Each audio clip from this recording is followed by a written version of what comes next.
Shalom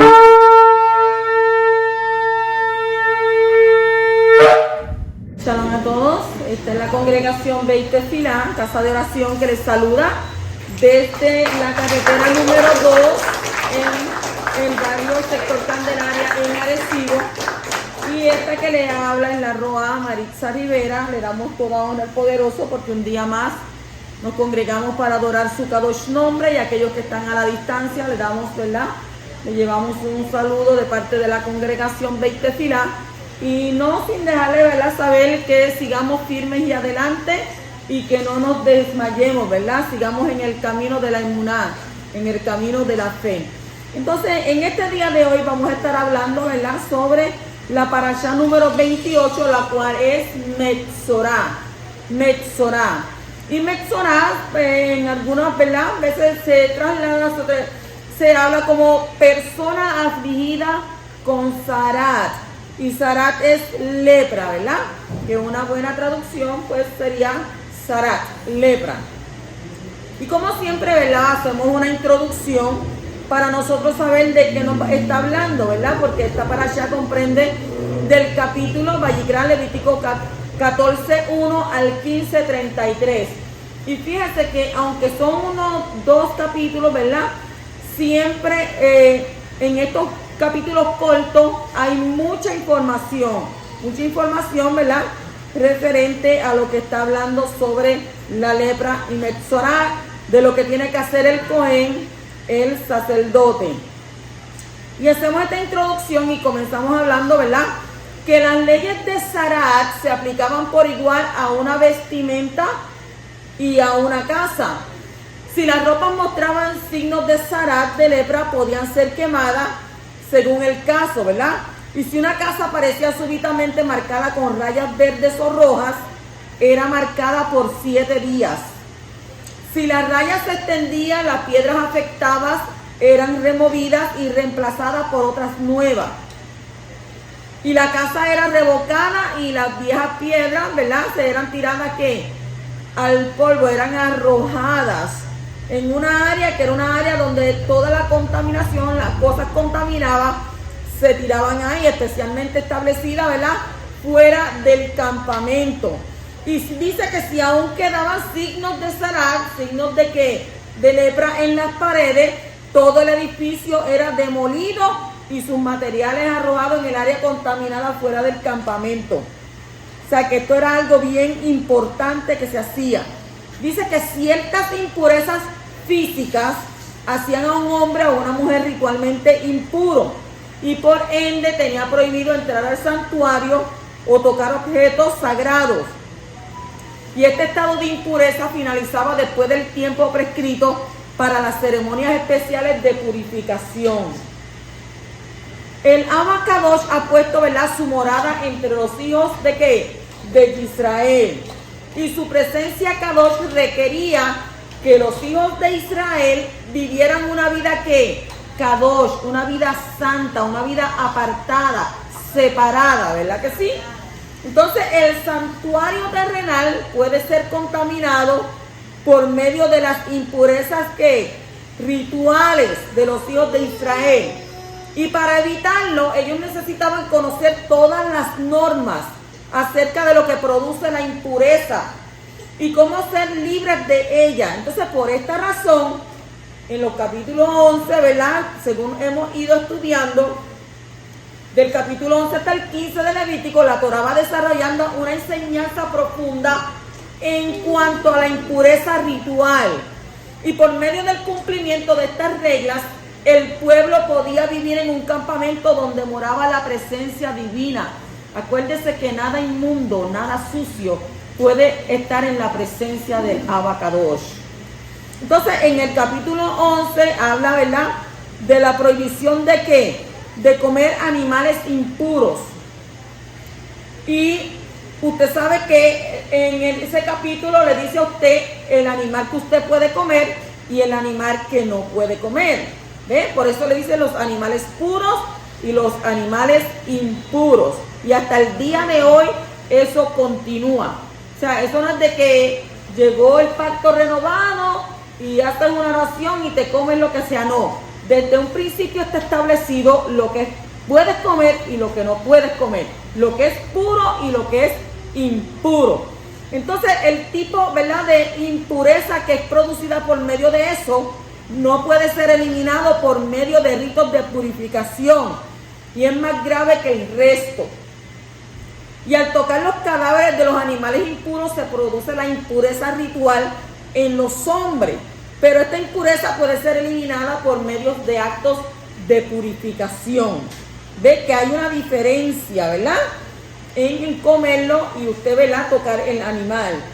En el capítulo 12 nos habla de la impureza producida en la mujer por un parto, que eso lo discutimos. El capítulo 13 habla de la impureza producida por la plaga de Sarat, también, ¿verdad?, como lepra. En el capítulo 14 se habla de la purificación de Sarat en una persona y cómo tratar con esa plaga en una casa.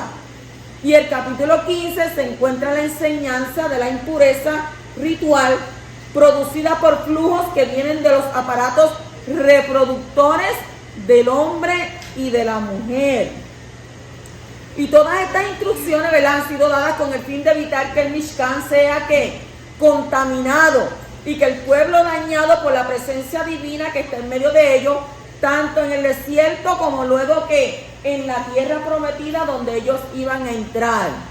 Entonces estas reglas en cuanto a la impureza ritual tienen que ver con la santidad en relación con la presencia física de Abba dentro del pueblo de Israel. ¿Y en dónde? En el santuario y en el templo. Usted sabe que hoy en día no hay templo en Jerusalén, ¿verdad que no? No hay templo. El primer templo fue destruido ¿por quién? Por Nabucodonosor, y el segundo por el emperador Tito, y por eso no hay templo hoy en día. Y están, ¿verdad?, en pro de que se reconstruya el tercer templo. Y entonces algunas de estas reglas son aplicables solamente, ¿verdad?, cuando hay un santuario, como por ejemplo las que requieren los sacrificios. Hoy nosotros no hacemos sacrificio, porque hubo un sacrificio, ¿verdad?, ya dado. Y entonces, ¿qué sucede? Y como no hay templo, pues tampoco se hacen sacrificios de animales hoy en día. Pero otras de estas reglas son, ¿verdad?, aplicables aún en la ausencia del santuario, como cuáles, las de Kashrut y las de Nidá. Kashrut es ¿qué? ¿Cuáles son las leyes de Kashrut? De los que, de la comida ¿qué? Limpia, ¿verdad?, de la comida limpia. Y de la nidá es la menstruación. Mientras que no tenemos templo, no podemos guardar las leyes que tienen que ver con los sacrificios, pero sí podemos guardar las reglas de no comer animales inmundos y la purificación de nuestros cuerpos por medio de una mikvé. ¿Qué es una mikvé? Se sumerge en uno, ¿verdad? ¿Cuánto? 7 veces. Y hace, ¿verdad?, el ritual.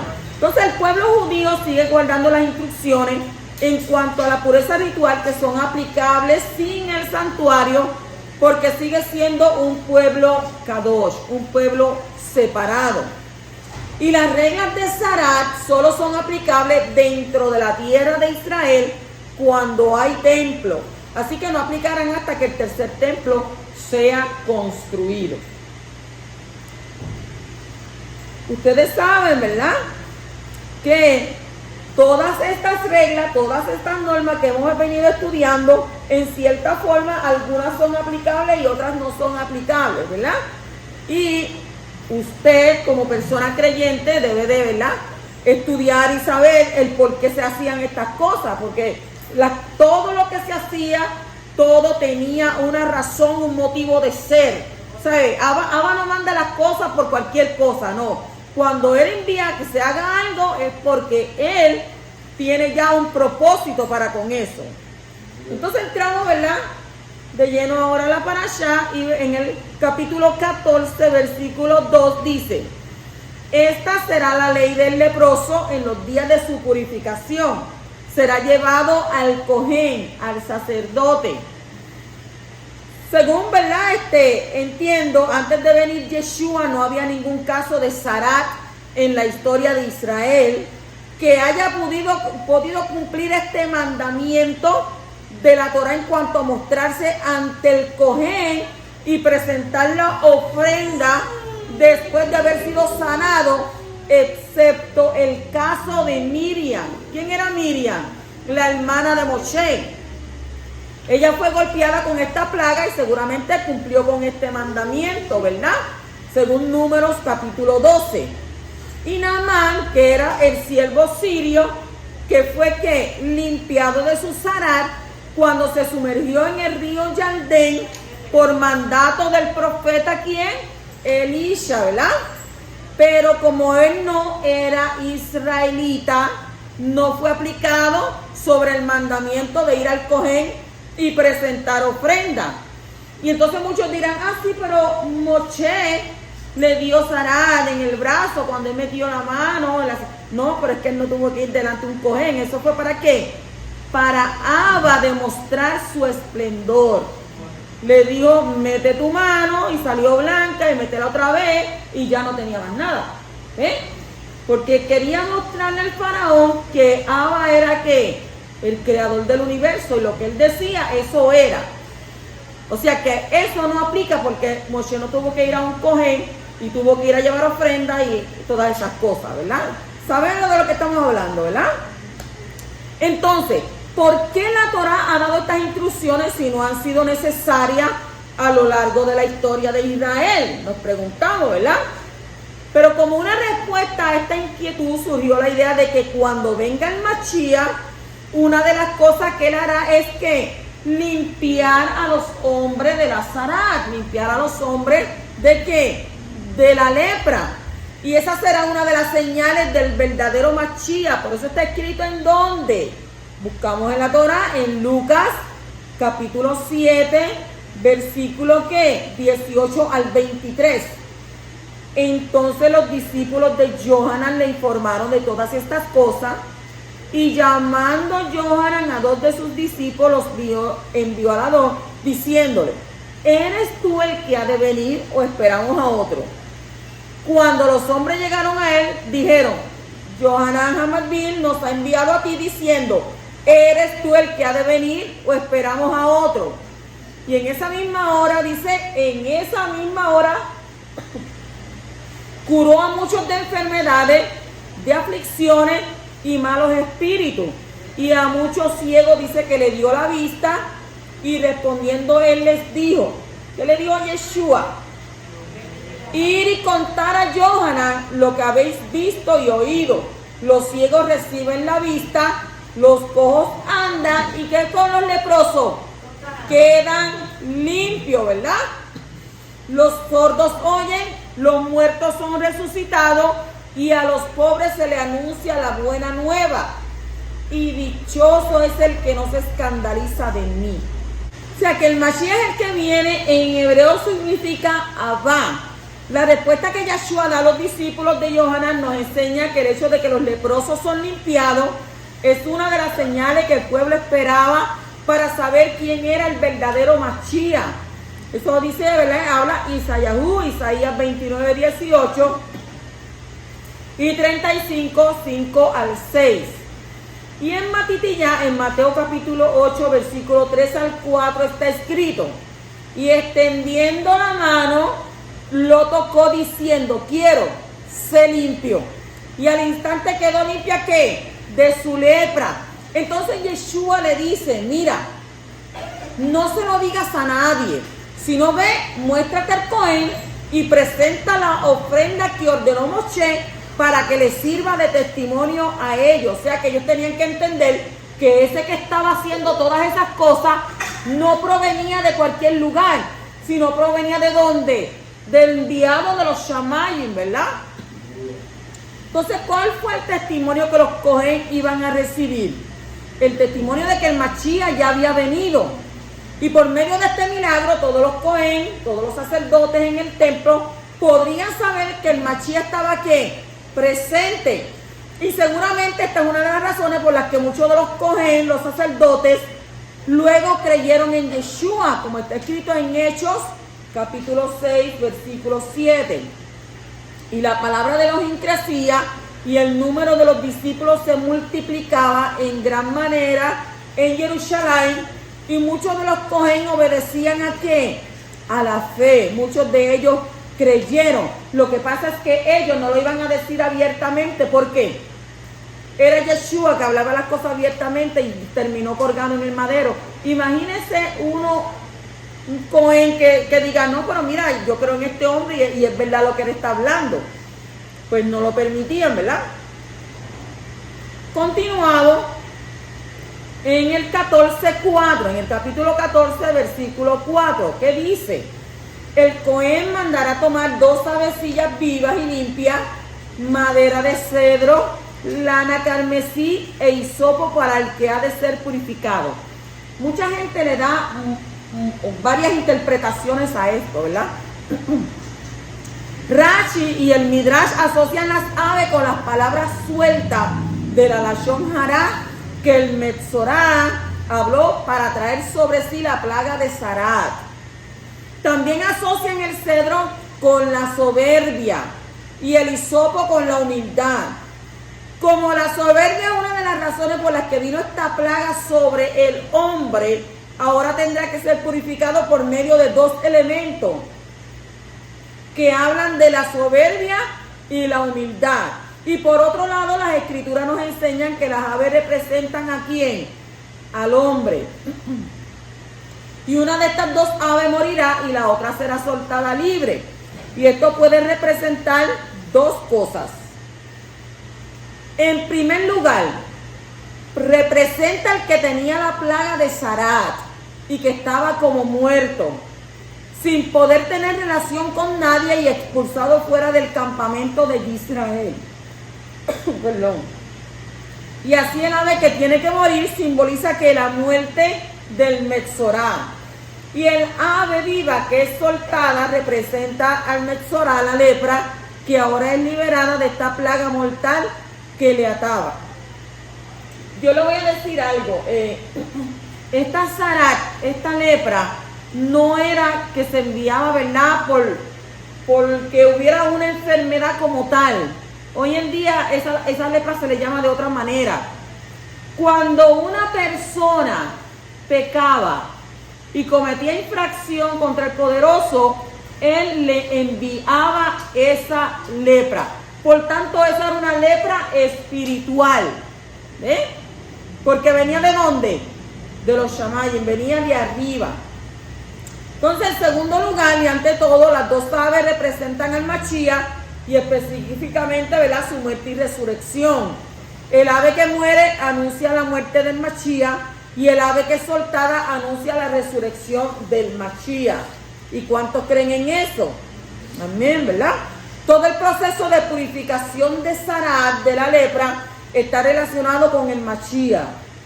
Por eso podemos encontrar en este contexto también un trozo, ¿verdad?, de madera que indica que la muerte de Mashiach tiene que ocurrir ¿sobre qué? Sobre un madero. Como aquí se usa madera de cedro, ¿verdad? Es posible que la viga horizontal donde fue colgado Yeshua haya sido de cedro. En Números 19 dice que el cedro, el hisopo y la lana carmesí también están mencionados como medios de purificación por medio de las ascuas de la vaca roja, como está escrito en el versículo 6, que dice: y el Cohen tomará madera de cedro, hisopo, lana carmesí, y los echará en medio del fuego en que arde ¿qué? La novilla. El cedro es uno de los árboles más altos, y la madera de cedro fue la madera más cara y apreciada para ese tiempo. Donde vemos eso en 2 de Samuel, capítulo 7, versículo 2 y el 7, y 1 de Reyes 6, 9 y 18. La lana carmesí simboliza la sangre y el ministerio sacerdotal. La lana viene de la oveja que fue teñida en un color rojo. Y esto nos habla también de la muerte del Mashiach, ¿verdad? Porque el Mashiach está representado ¿por qué? Por el hilo rojo que atraviesa toda la escritura. Según que Josué capítulo 2, versículos 18 y 21. Mientras que el cedro es uno de los árboles más altos, el hisopo es una de las plantas más bajas. Mire qué cosa, ¿verdad? El cedro alto y el hisopo que baja. Y por esta razón dice que el rey Salomón toma estas dos plantas como dos extremos. ¿Dónde está eso? Está escrito en Primera de Reyes, capítulo 4, versículo 33. Disertó sobre ¿qué? Sobre los árboles, desde el cedro que está en el Líbano, ¿hasta dónde? Hasta el hisopo que crece en la pared. Si ustedes han visto el cotel, ¿verdad? A veces se ve el cotel, usted va a ver que ahí también hay ¿qué? Hisopo, hay plantas de hisopo. Entonces dice en el Salmo 51:7, que está escrito ahí: purifícame ¿con qué? Con hisopo y seré limpio. Lávame y seré más blanco que la nieve. O sea, no cabe duda, ¿verdad?, de que la purificación de la plaga de Sarat es la base para la oración de ¿quién? Del rey David en este salmo, porque ese salmo es de él. Después de su pecado, ¿con quién? Con la mujer de Urías, ¿verdad? Y él pide ser ¿qué? Pide ser purificado con hisopo para así ser libre de la lepra del pecado. O sea que él se arrepintió, ¿verdad?, de lo que él había hecho. Y dice la escritura que un corazón contrito y humillado, el poderoso ¿qué? No lo desprecia, pero el altivo lo mira ¿de qué? Lo mira de lejos.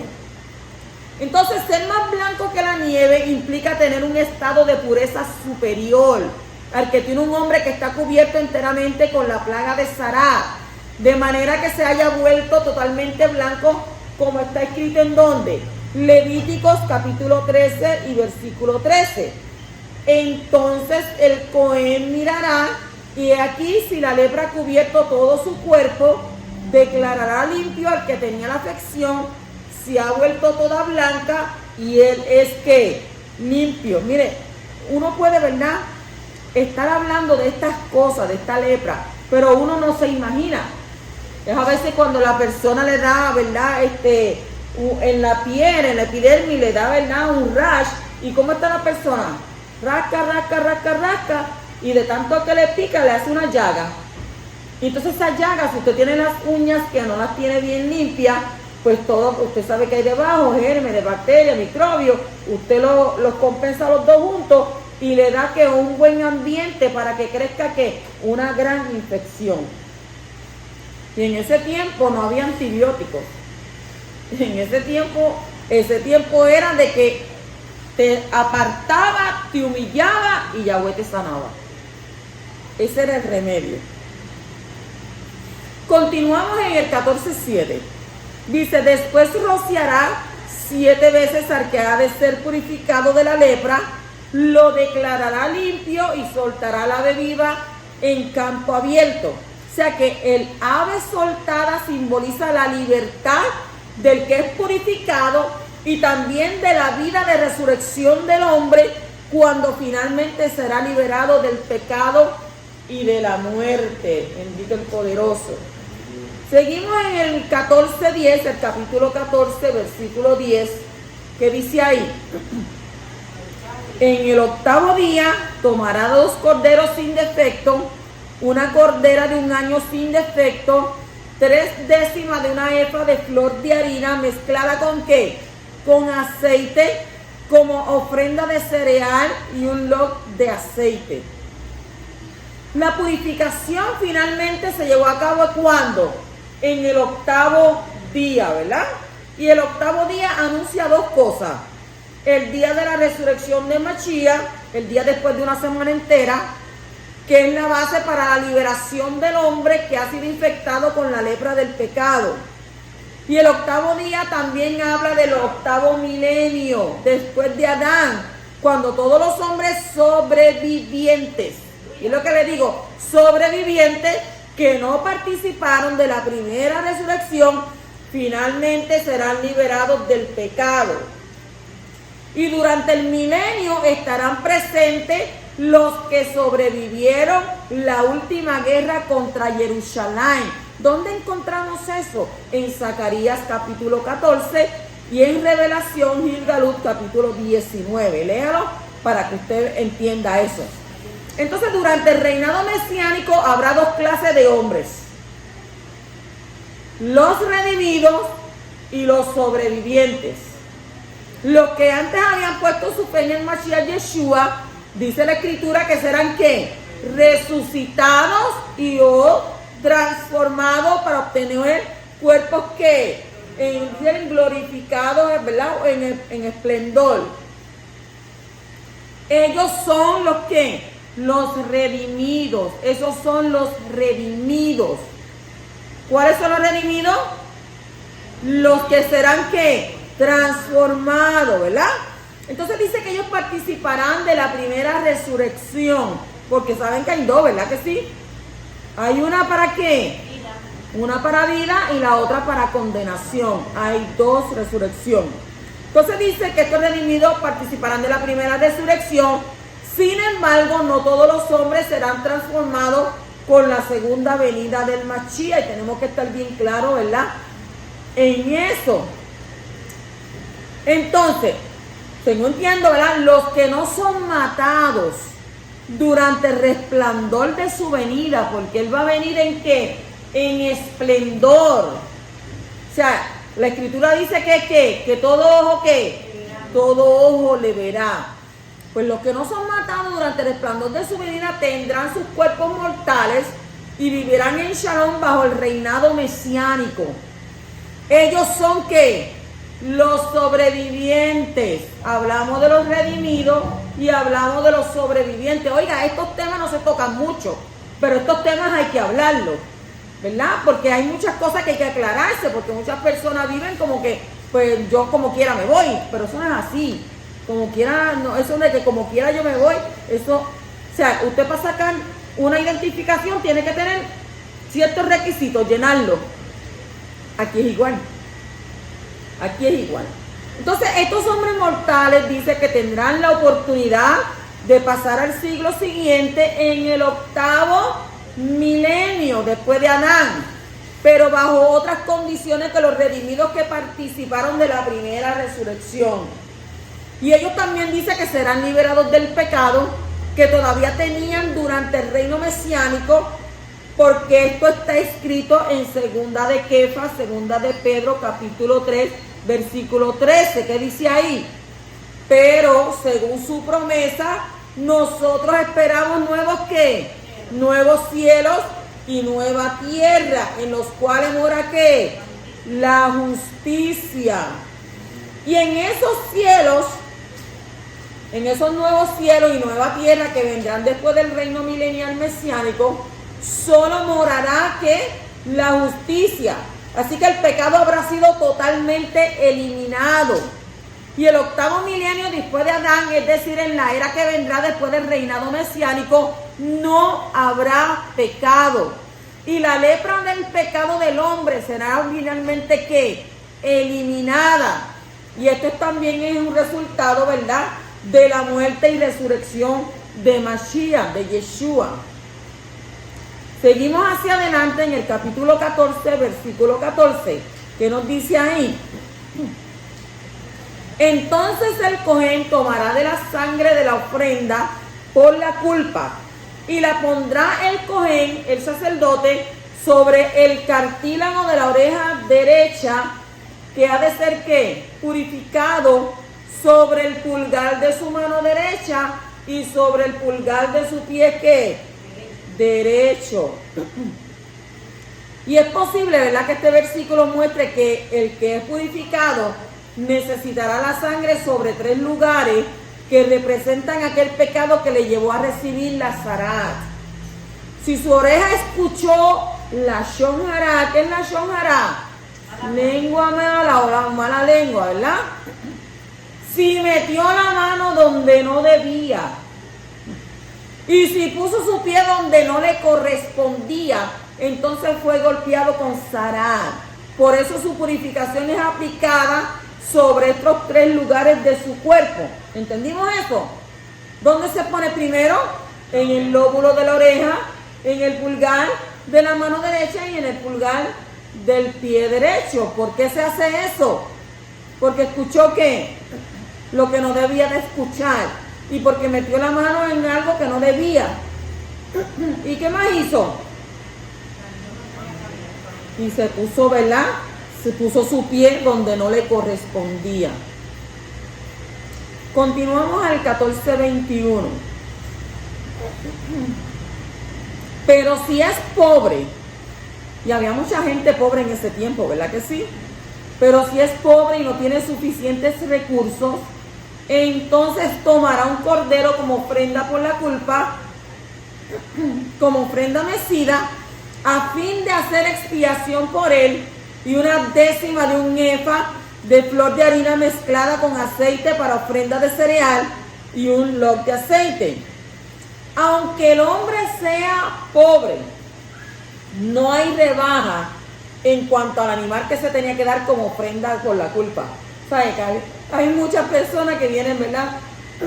No, hazme esta rebaja o cámbiame esto por esto. No. Si tú eras pobre, eras rico, o lo que fuera, tú tenías que llevar ¿qué? Tenías que llevar la misma ofrenda, ¿verdad? Entonces, tanto el rico como el pobre tenían que llevar el cordero por su culpa. Y esto nos enseña que el precio para liberar al hombre no puede rebajarse. Es el mismo para el rico como para el pobre. Lo mismo que cuando se muere el rico, se muere el pobre, ¿a dónde va? A un hoyo. ¿Y el hoyo qué? Ahí mismo qué? Ahí mismo desaparece, se vuelve, ¿verdad?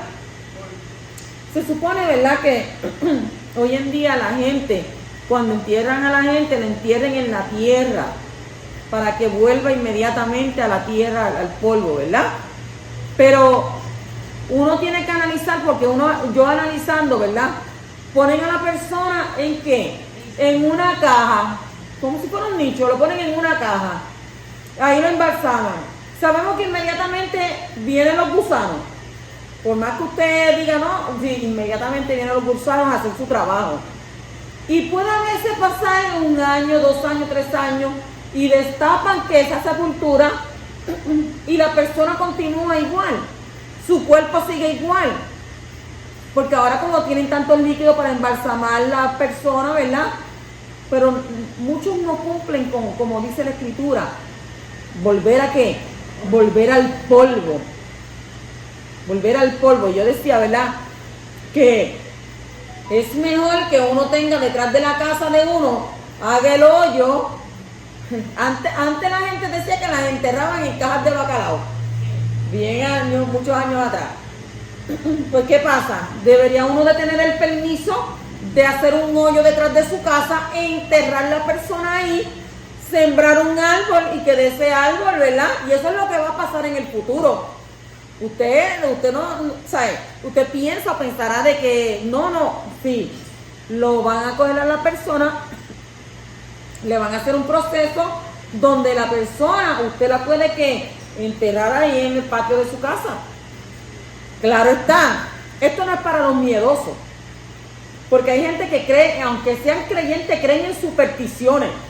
Ay, no, que el muerto me va a salir, no, que si yo paso por ahí, el muerto está ahí parado. Si se va la luz, peor todavía, más rápido se va a levantar. ¿Quién te dijo eso? ¿Quién te dijo a ti que los muertos salen? Los muertos no salen. El libro de Eclesiastés 12 dice que el Espíritu va al poderoso, que fue el que lo dio, y esta vasija, este recipiente va ¿a dónde? A la tierra, donde se supone que vaya, a la tierra. Y ahí se descompone. Y la gente le tiene tanto miedo y que a los muertos. Oye, tenle mejor miedo a un vivo, que sí te puede dar, pero a un muerto no le tengan miedo.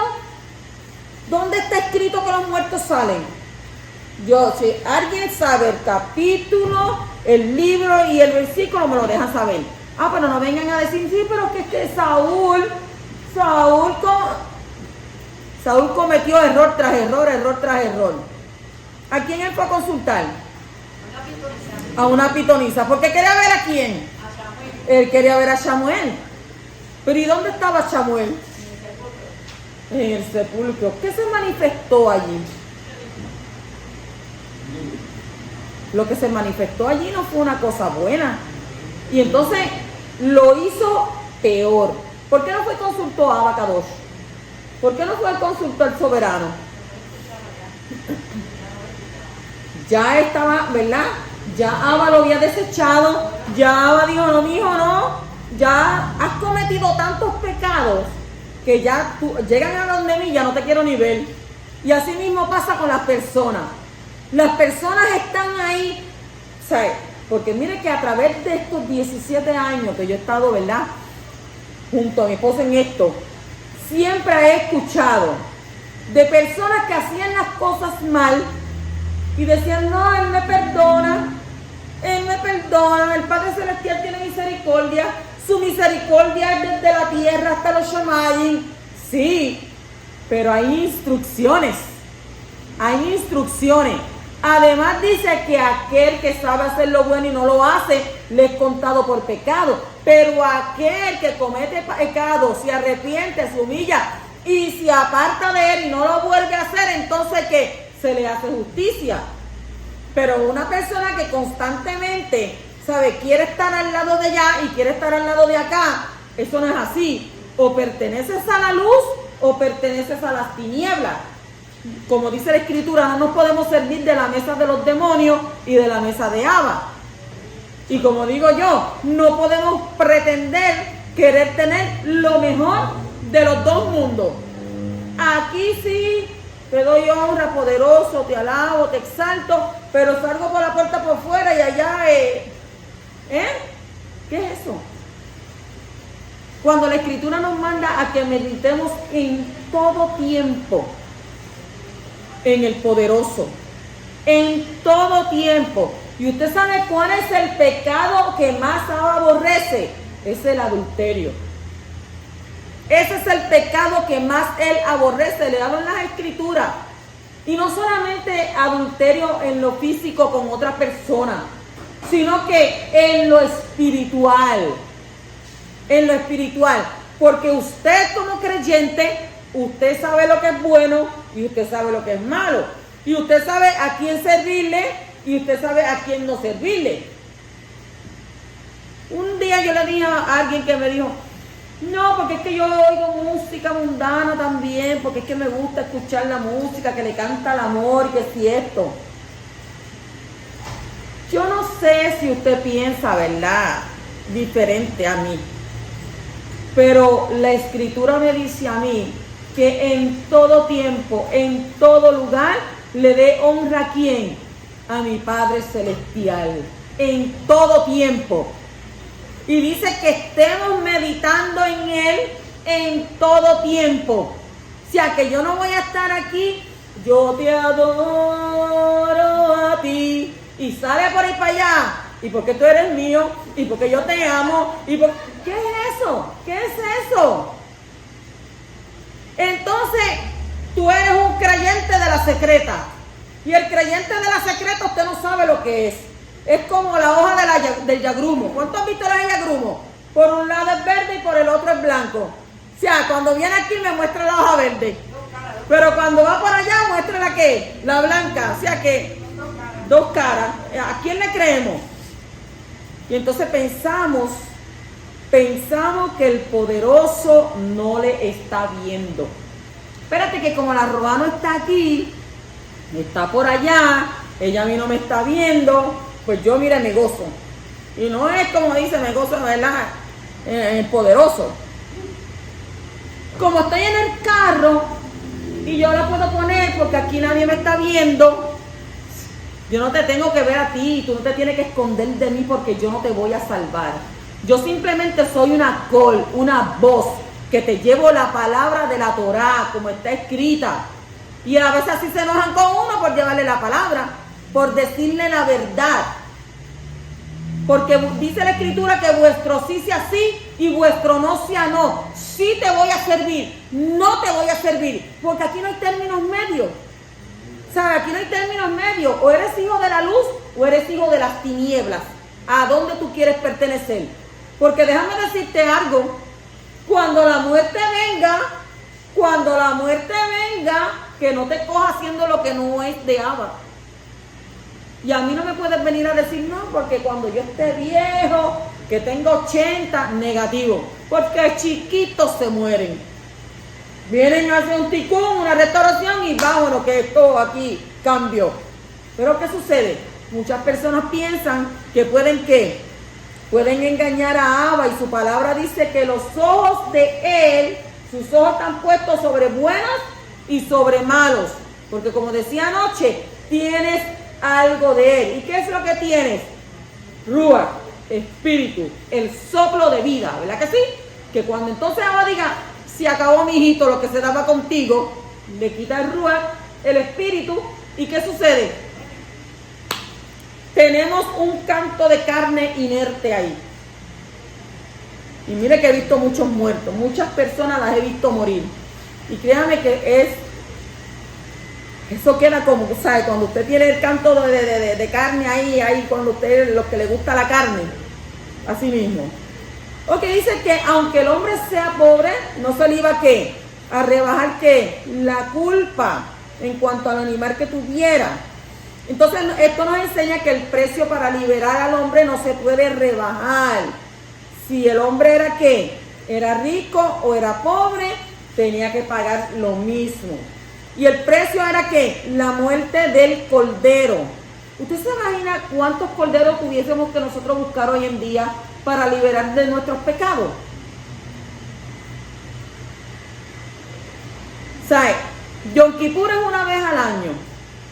Entonces, habían que hacer expiación, ¿por qué?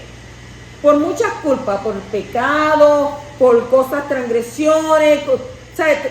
Montones. Entonces, ¿cuántos animales habían en aquel tiempo para que, verdad, se pudiera... Bueno, ¿cuántas personas salieron de allá de Egipto? ¿Y cuántas personas había en Jerusalén? Y siempre iban ¿a qué? Al templo.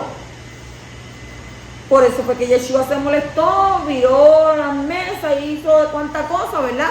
Porque la gente estaba en donde, allí mismo en el templo, negociando. Por esto mismo, porque tenían que comprar unos corderos para ponerlos, ¿verdad? Para que el cordero muriera por sus pecados. Por eso fue que vino Mashiach. Por eso Mashiach acabó con todo eso. Entonces, por medio de la muerte, ¿verdad?, del cordero, tanto el rico como el pobre podían ser libres del pecado y purificados para poder entrar en el santuario celestial y estar cerca de Abba y servir en el ministerio de Melquisedec.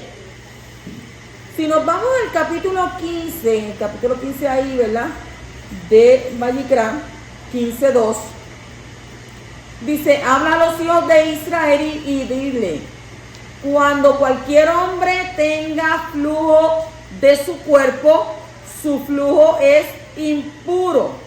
Y la palabra hebrea que ha sido traducida como flujo es Zav, Z-A-V, Zav.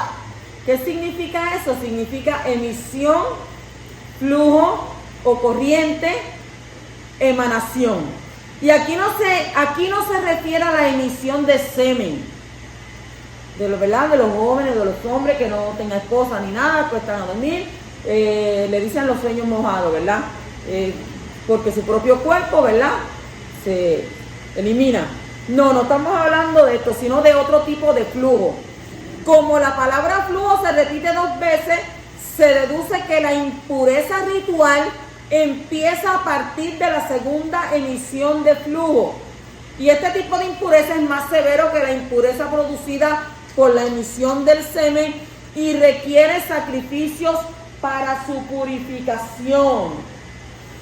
Tenemos que tener, ¿verdad?, en cuenta que hay otras clases de flujos en nuestros cuerpos que no es solamente, ¿verdad?, sexual. Vamos al 15:4, donde dice, toda cama sobre la cual se acueste la persona con flujo quedará impura, y todo sobre lo que se siente quedará impuro. Entonces Rashi destaca que los verbos se acueste y se siente están escritos de manera que no puede referirse a objetos que están designados para otra función que sea la de ¿qué? La de recostarse o de sentarse. Con otras palabras, solo se refiere a camas y sillas. Y eso se ve mucho, ¿verdad?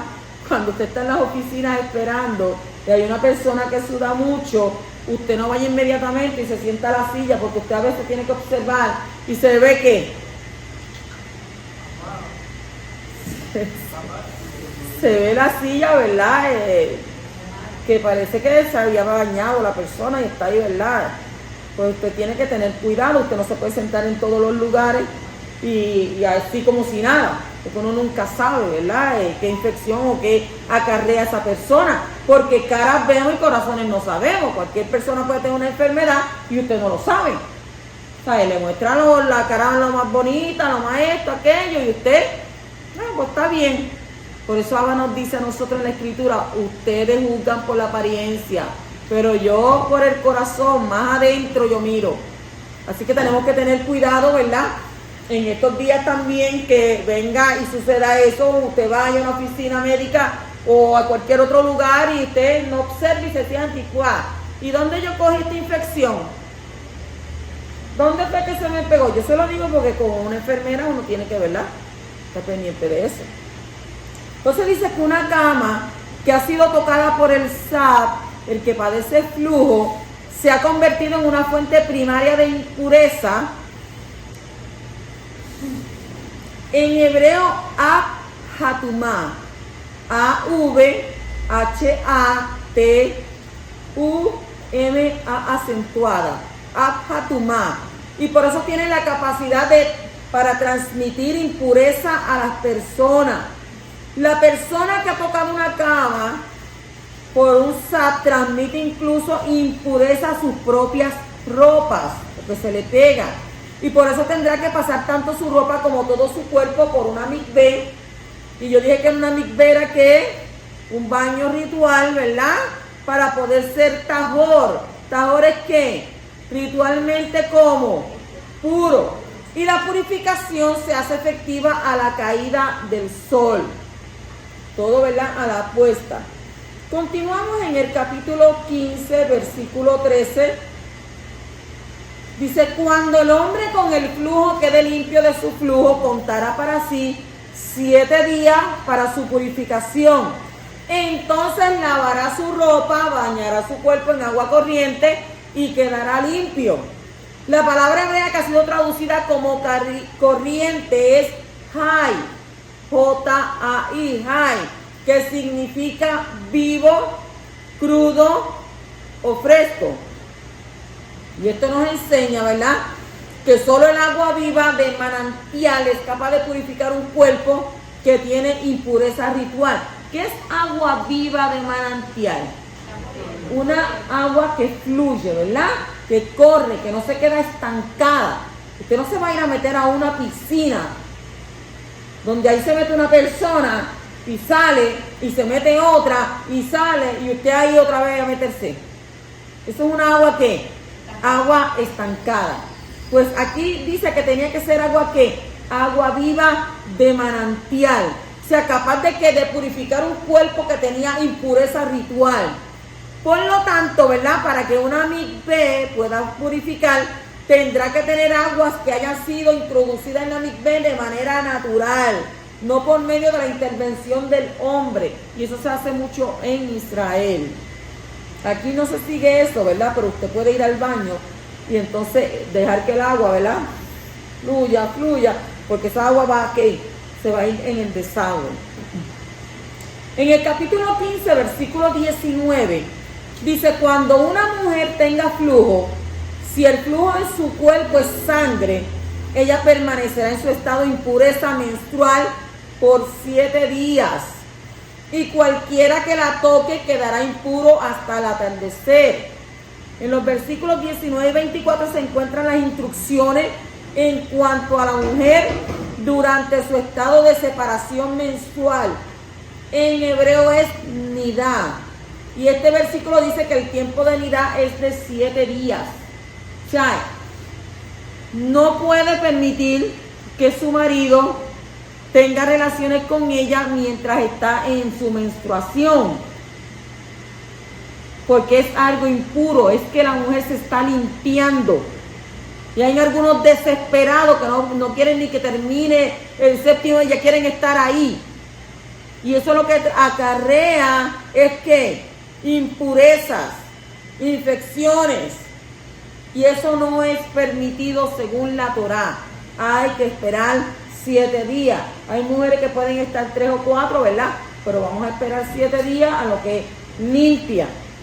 Eso también le causa a la mujer cáncer en la matriz.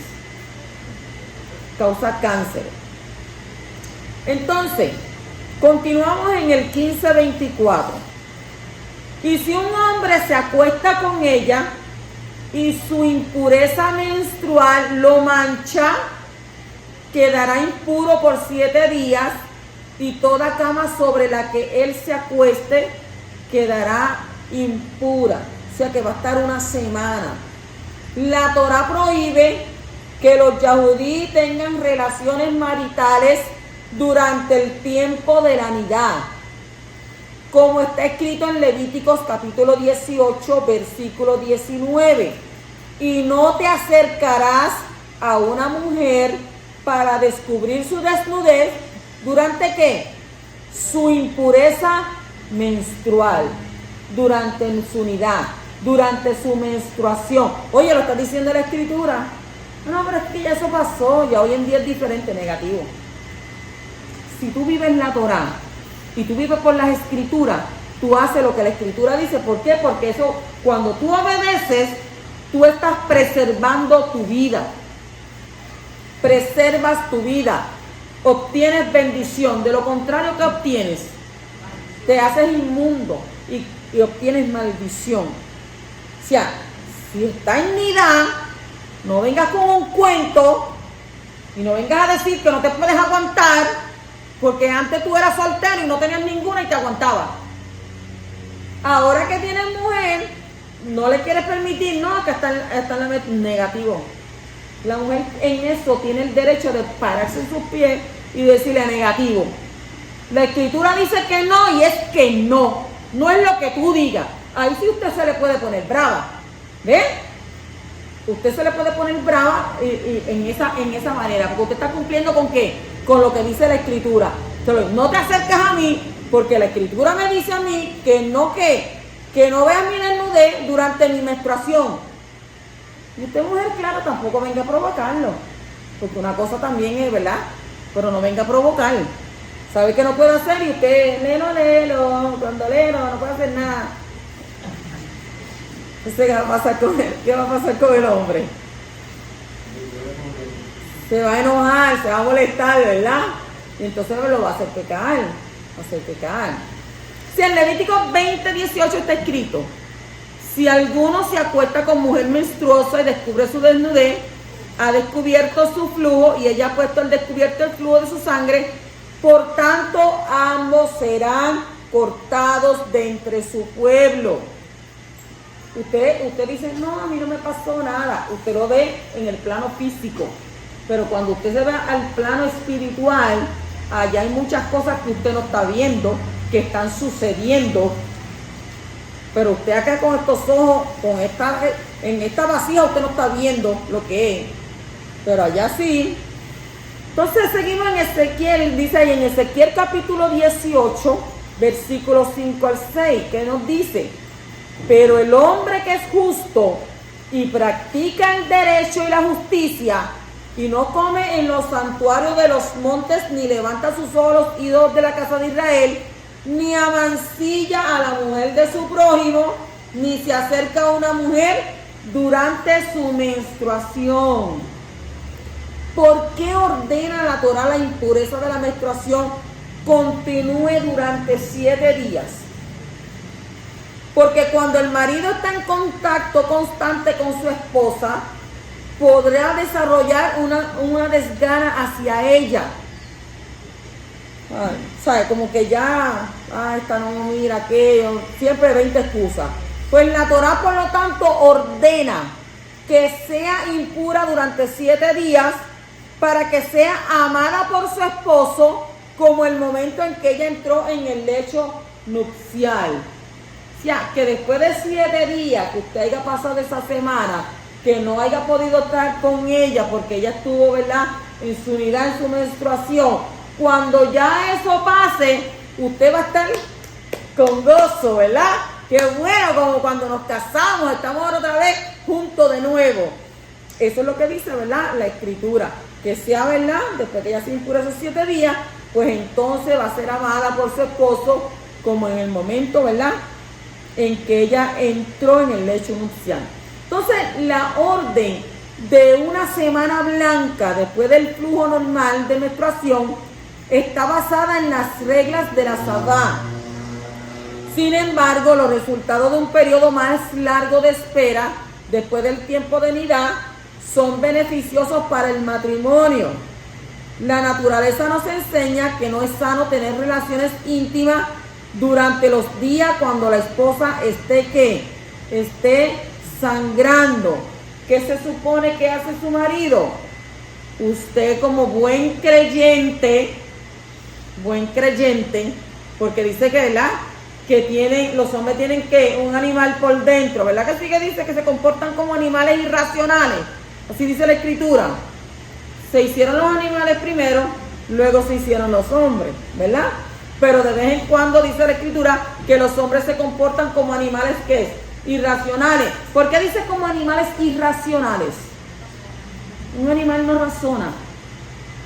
Y entonces usted se supone que usted razone, que usted tenga entendimiento, que usted tenga pensamiento lógico y crítico, que si la Escritura ordena que usted no puede estar con su esposa, no puede ver su desnudez, no puede estar teniendo relaciones íntimas con ella durante esa semana, que usted como hombre, no como animal irracional, respete la orden del poderoso que se la dio.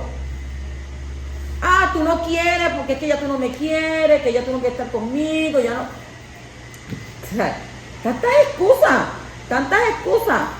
Pero la mujer que es creyente, la mujer que la Torah dice que no puede estar contigo una semana, 7 días. Si tú no quieres entender esto, pues vete entonces delante de aquel que fue el que dijo que no.